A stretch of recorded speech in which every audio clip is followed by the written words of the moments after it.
All right. We are live both on YouTube and on Instagram. And it's been a minute since I've done one of these trainings, but super excited to come back, super excited to just give some knowledge, give some quick tips, quick tricks, and then we'll get into the meat and potatoes of everything. So not going to wait. I'm just going to go ahead because I know people are watching the replay. You guys want to know the information like now. Okay.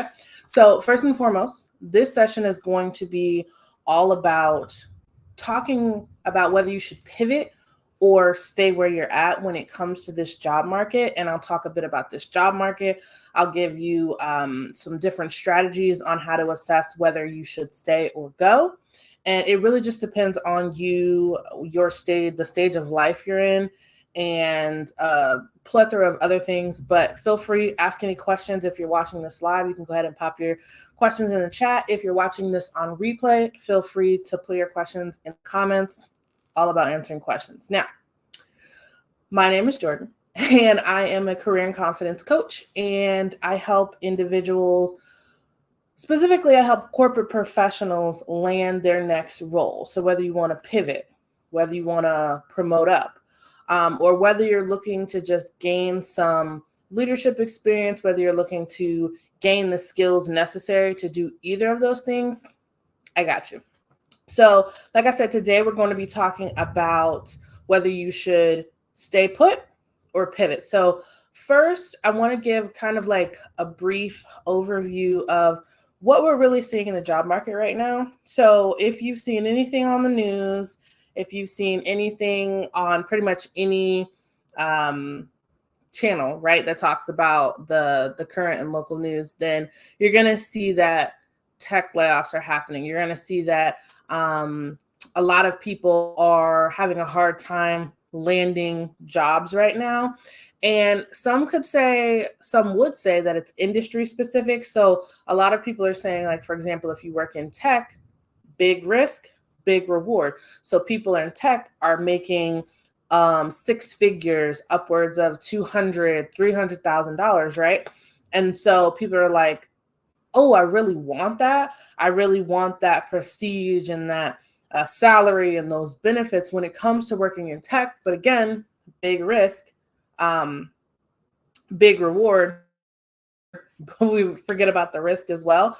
And so when you're the person making everything top heavy, when it starts to crumble, you might be on that chopping block. So that's something you just want to keep in mind. Now, let the politicians tell it. Unemployment numbers are down, economy's good. And that might be that might be around certain sectors, right? So healthcare is killing it right now. Finance is killing it right now. So those industries are skewing kind of what we're seeing in terms of unemployment and career growth opportunities, right? So maybe those industries are skewed a little bit and it's just making all the numbers a little wonky. But when it comes to you, this is where I want you to start when you're thinking to yourself, okay, I have a job right now, right? Or I'm looking for a job. And I know for a fact that either one, you like it and you're like, okay, I'm willing to stay. Two, you don't like it and you're willing or you want to move. And three, you do like it, but you also want to promote up or pivot out. So there's really three different layers to most people's career journey. Either you're trying to pivot out, promote up, or pivot and promote out, right? And so, sorry, it's like raining really hard outside. I'm hoping the connection stays. But first things first, I want to talk about strategy number one that I always really promote to my clients and to just anyone, right, is a self-assessment. And my thing is, I like to do things. I'm a simple girly. I am simple and I want things to stay simple. So I'm not going to do things that are overly complicated. I'm not going to do things that take 16 years to implement. I like it when things are simple and they're easy and they're efficient, right? Because sometimes we do something simple and easy and it doesn't work, but I like things that are simple and easy and efficient. So the first strategy to know whether you should pivot or stay put is to do a self-assessment, right? So the easiest question you can ask yourself is, do I like my job? One, right? Do I like my job?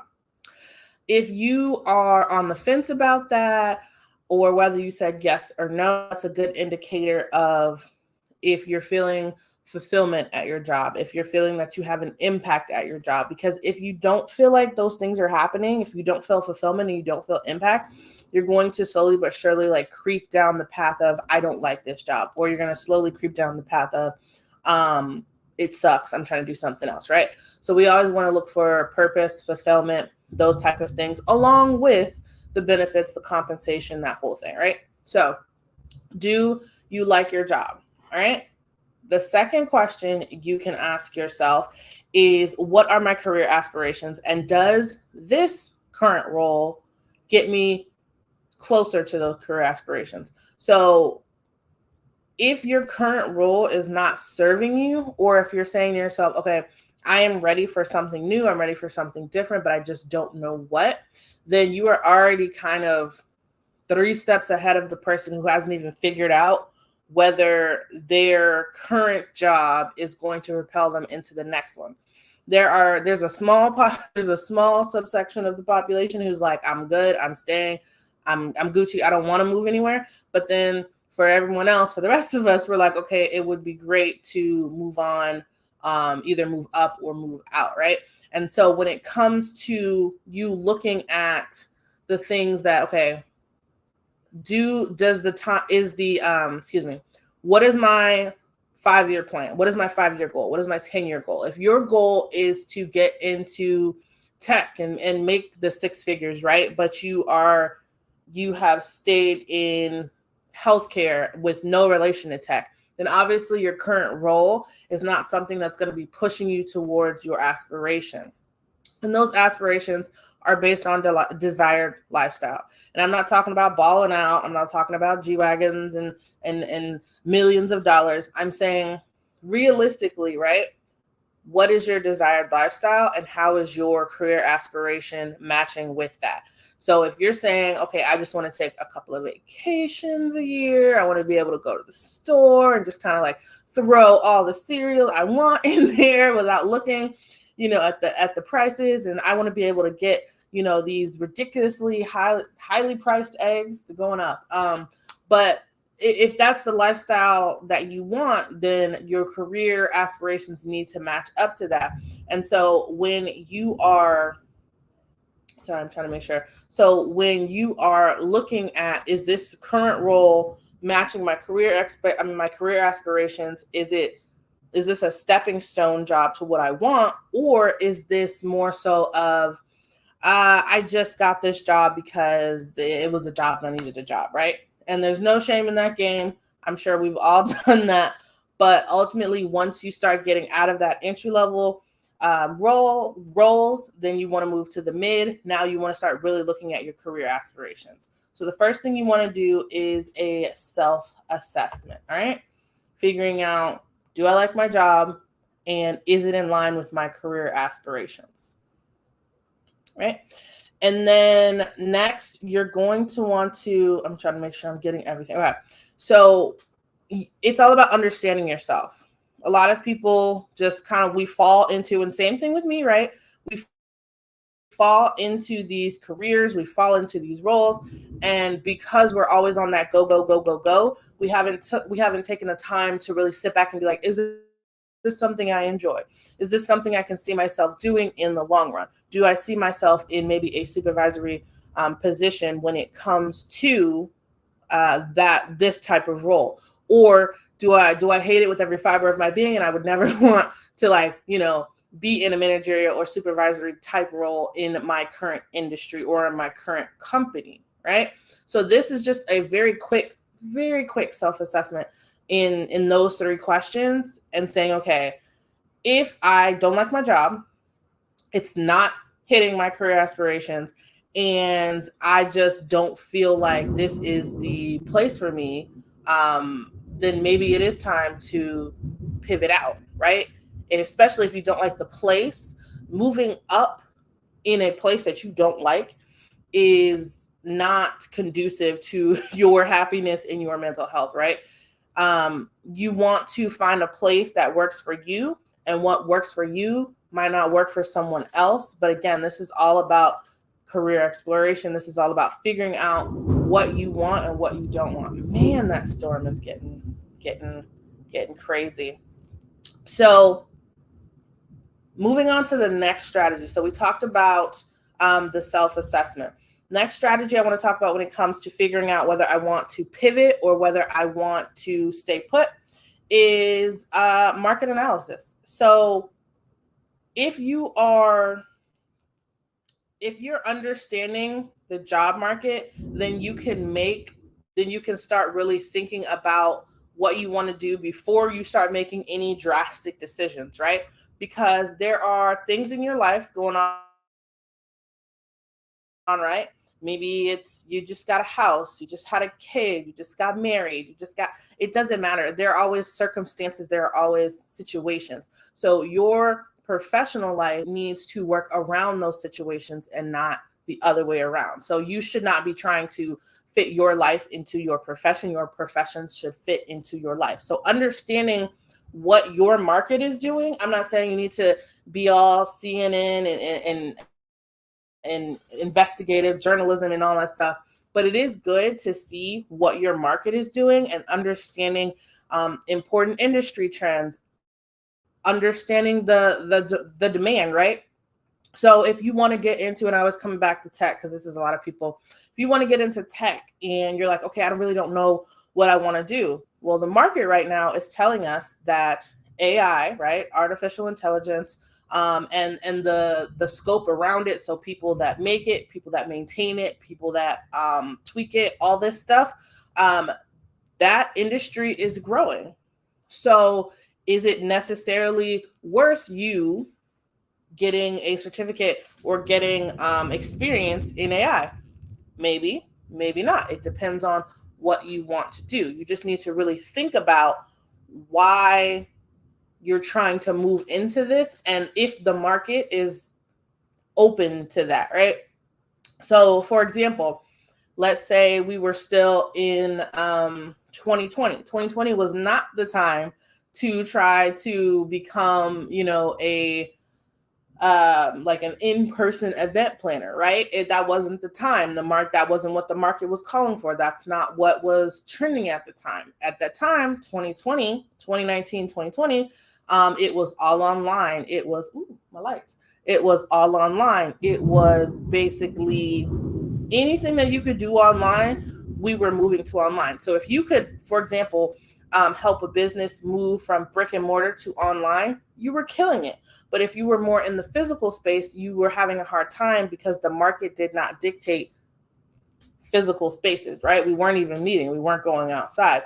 So the easiest way for you to conduct this industry research, just look at job boards, network with people, network with both your inner and outer circle, meet some new people, industry reports. You can literally Google your industry and then look at some articles about what are the most in-demand positions, what are the most overlooked positions, right? Because there are certain positions that I'm sure we're not even thinking of right now that you could potentially pivot into that have both your transferable skills and the market demand, okay?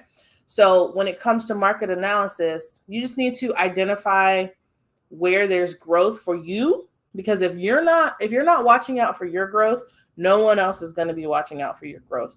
So as we move past our entry-level positions, right, we need to start looking at professional development, growth, and not just waiting around for it to happen. Like at this point in 20, I'm like, what year is it?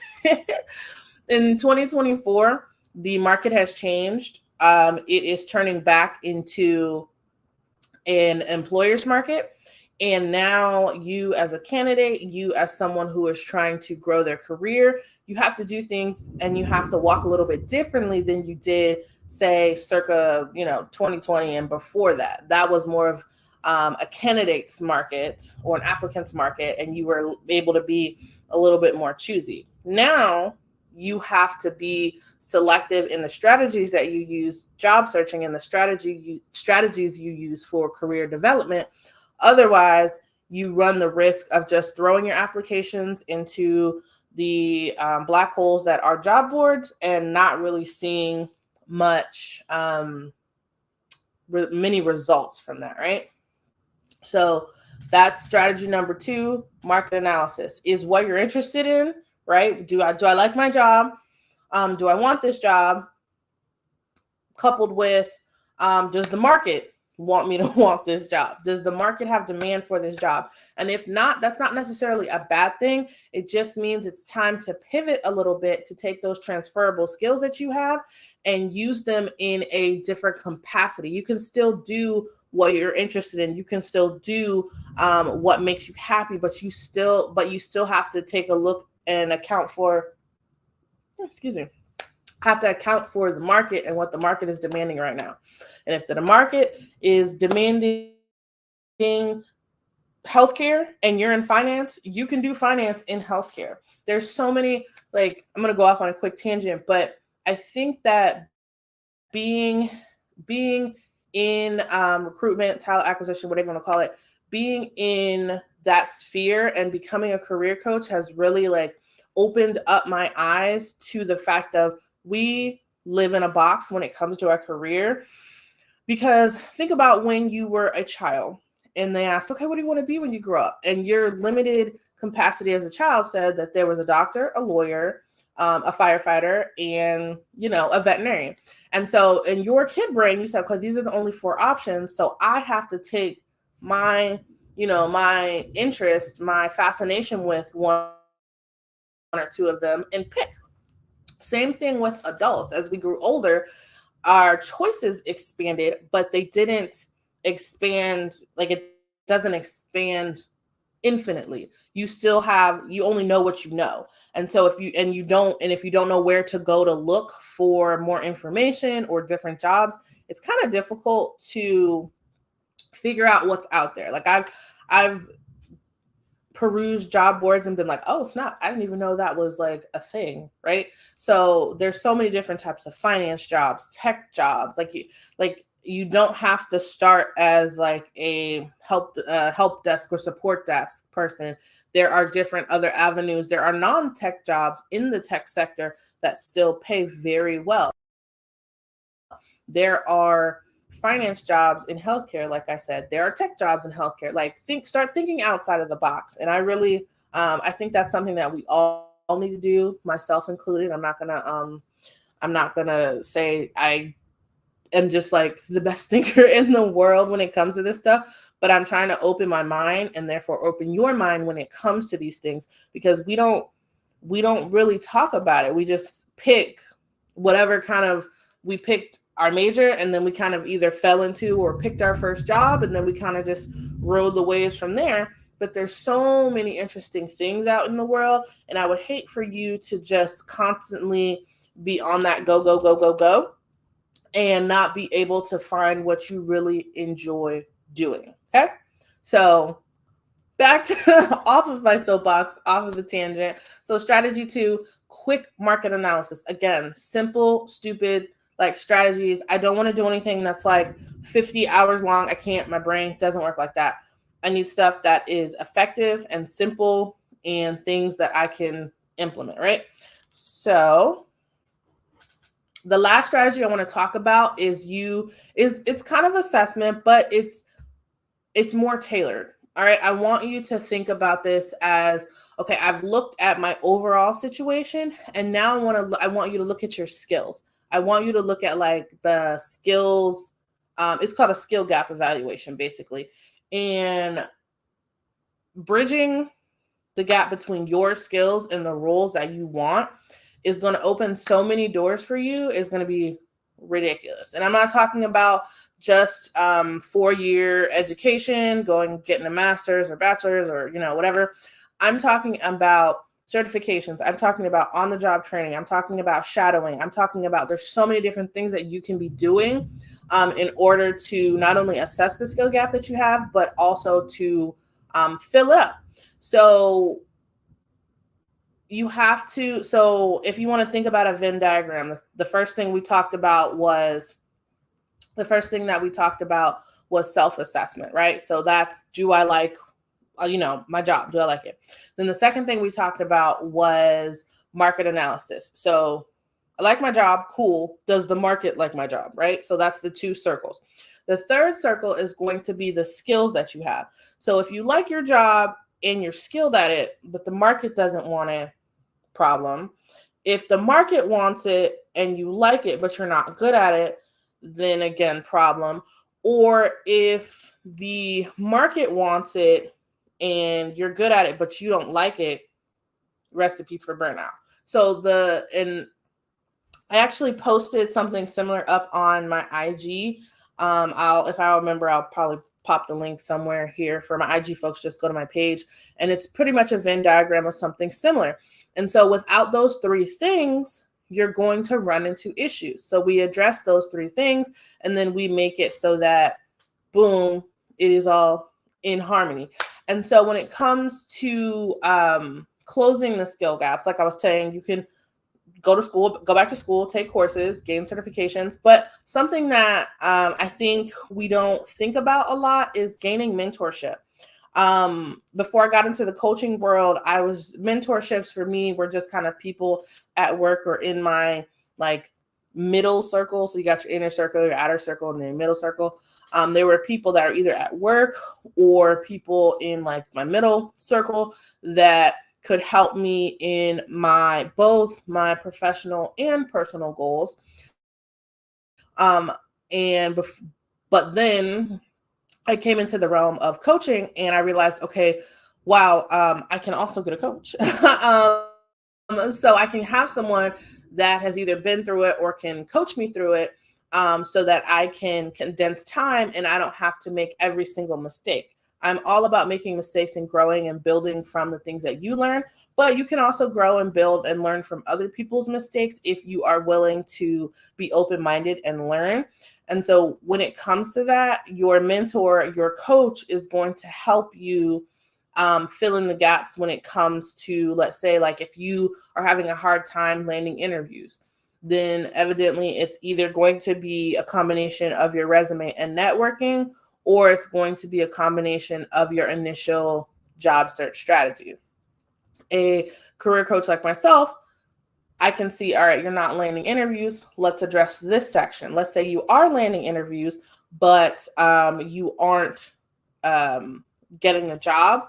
Like you're landing interviews fine. So that means your resume and your networking is good, but you're not landing them. So that means it's maybe a combination of your interviewing and your personal branding, right? So these are things that mentors and coaches can help you reel in when it comes to skill gap in terms of like, I need to learn how to do C++, or I need to learn how to use whatever, let's say like CRM, customer management system, but I have to learn how to use those things. Then when it comes to those gaps, then you're going to have to say, okay, this is what the market demands. This is how I'm going to either stay relevant in my job or move into a new job. So you need to figure out what your industry calls for. We talked a little bit about AI. We talked a little bit about tech. You can't say, I want to get into tech and then not do the background research, not do things that are going to get you there, right? Like I said, there are non-tech jobs in tech, but you still have to be good. That's something we lose. We just want like quick and in a hurry and instant gratification, but you still have to be good at your job. You still have to show results. Okay. So that shows adaptability, that shows resiliency, and that's going to be something that's going to keep you more employable. if you will. So when you have the skills that the market is in demand for, and again, I'm going to say it for the 15th time, it does not have to be tech skills. It does not have to be tech skills. It does not have to be tech skills. There are so many different industries out there. There's so many different jobs out there. You just have to get on your Googles and your Safaris and whatever. That's not search engine, but anyway, you just have to get on your Googles and figure it out. And or you can get help.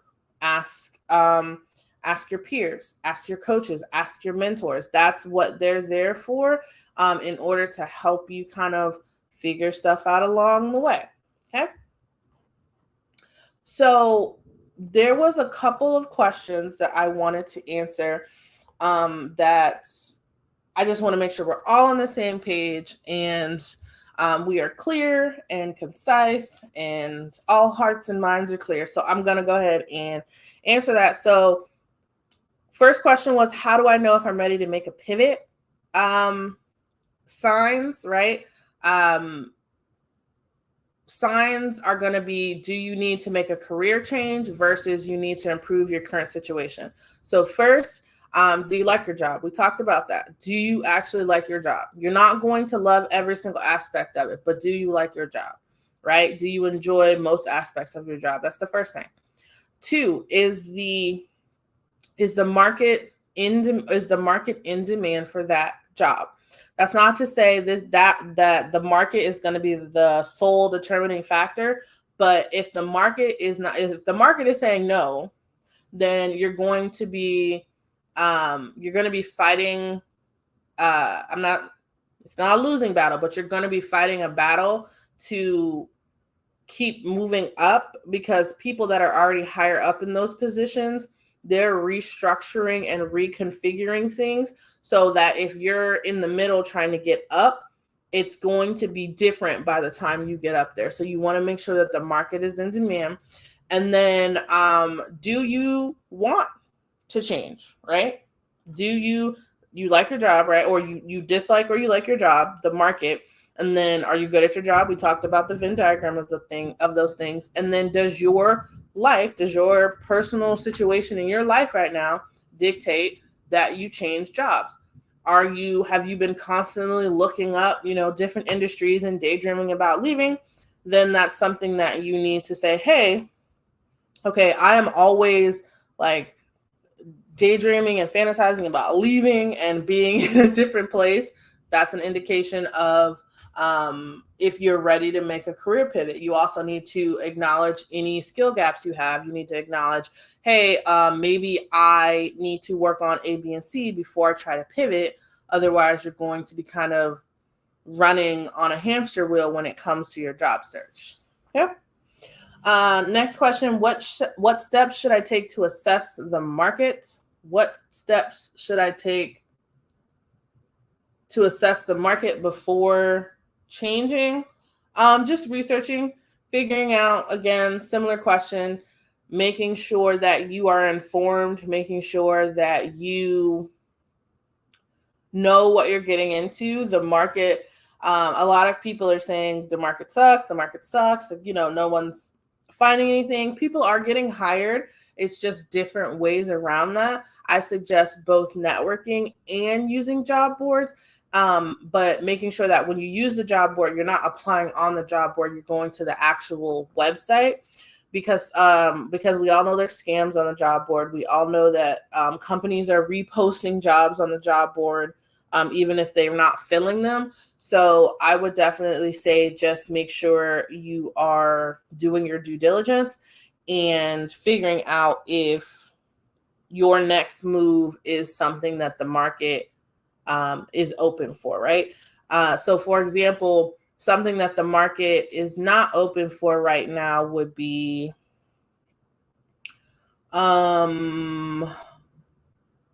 agricultural things. And I say that to say not agricultural, let's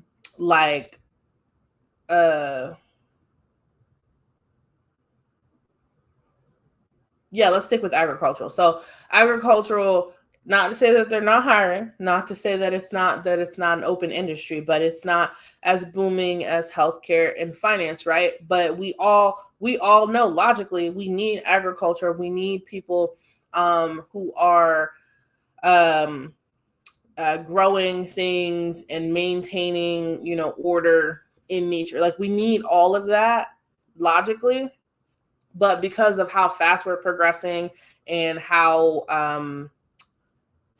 we are so dependent on technology, that's why you're seeing a big boom in tech. And then the fact that we're trying to figure out how to be healthy, stay healthy. Again, big boom in healthcare. So let's see.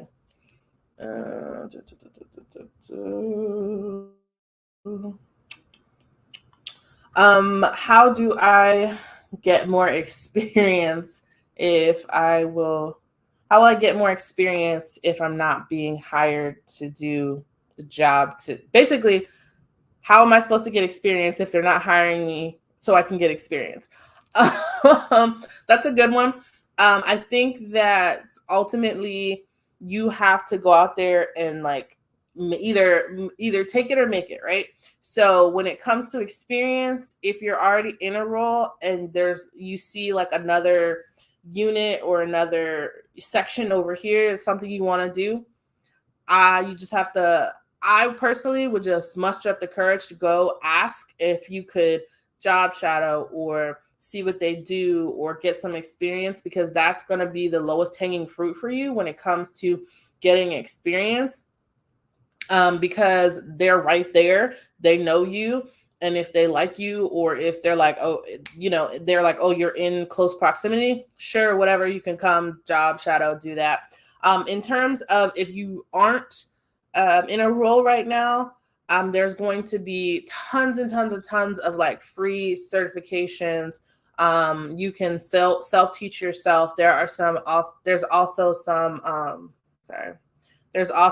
classes that you can take that are relatively like non-expensive. And then obviously there's you go up to certifications and degrees and things.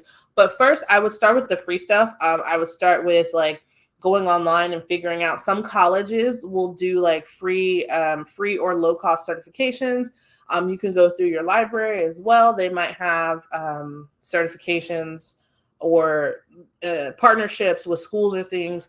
That way you can get the experience, and or you can go and job shadow at your current role with another department. Cool. All right. So let's quickly summarize because I've gone a little over. So the 3 strategies that we've discussed: self-assessment, figuring out, do I even like it here, right?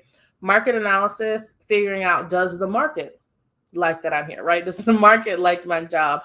Is my job in demand? Or sorry, I forgot to mention, are my skills in demand? Maybe the job is, maybe you think the job is so-so, but your skills are in demand. The skills that you have. And then lastly, evaluating and acknowledging the skill gap. So yes, I might have skills in this section, but I'm going to need skills over in this section in order to thrive. So you want to make sure you're evaluating and then addressing those skill gaps, right? It's important that you make informed decisions when it comes to whether you're going to pivot or you're going to stay, because that not only, again, personal situations, families, mortgages, responsibilities, car payments, all these things, right? There are so many nuances when it comes to staying or going, that it's not just on the professional side, it's on the personal side as well. And obvious, because it is a personal choice whether you pivot or whether you stay. But hopefully these 3 different strategies that I've given you in order to kind of fix the jumbleness in your head will give you at least a starting point when it comes to, should I pivot or should I stay? All right.